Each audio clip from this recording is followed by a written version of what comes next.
காக்கி சட்டைக்கு வந்து நாங்கள் ஆக்சுவலி பாக்யராஜ் சாரை விட்டு அப்போ தான் வெளியே வந்தோம். வந்துட்டு கன்னிராசி பண்ணோம் பாண்டியராஜ் வந்து.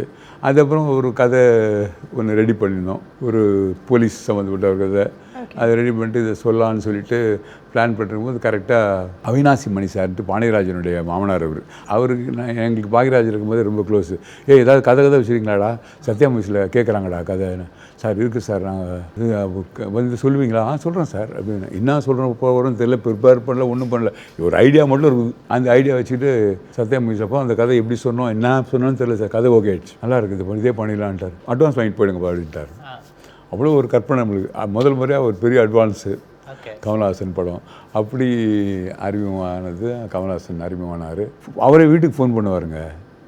எங்கள் வீட்டில் கமல்ஹாசன் ஃபோன் பண்ணுறாங்கடா அப்படின்னு. அப்புறம் வீட்டுக்கு வா அப்படின்வார். வீட்டுக்கு வந்து அந்த கதையை பற்றி தான் பேசுவார். அப்புறம் அந்த சீனில் நீங்கள் இப்படி சொன்னீங்களே, அதை நான் இப்போ பண்ணி காட்டுறேன் பாருங்கன்னு சொல்லிட்டு அவங்க வீட்டுக்கு பின்னாடி போய்ட்டு, இப்போ கூட என் பொண்ணு ஒரு 3 படம் லீட் ரோல் பண்ணிக்க அவர்கிட்ட பிளெஸிங் வாங்கிறதுக்காக போகும்போது அதை அப்படியே ஞாபகம் வச்சு சொல்கிறாருங்க அவர். எங்கள் வீட்டுக்கு வந்து நான் ஒன்று மேலே ஏறி காமிச்சேன், ஞாபகத்தில் இருக்கார் அப்படின்னு ஒரு குழந்தை மாதிரி கேட்குறாருங்க அவர். இப்போ போன மாதங்க.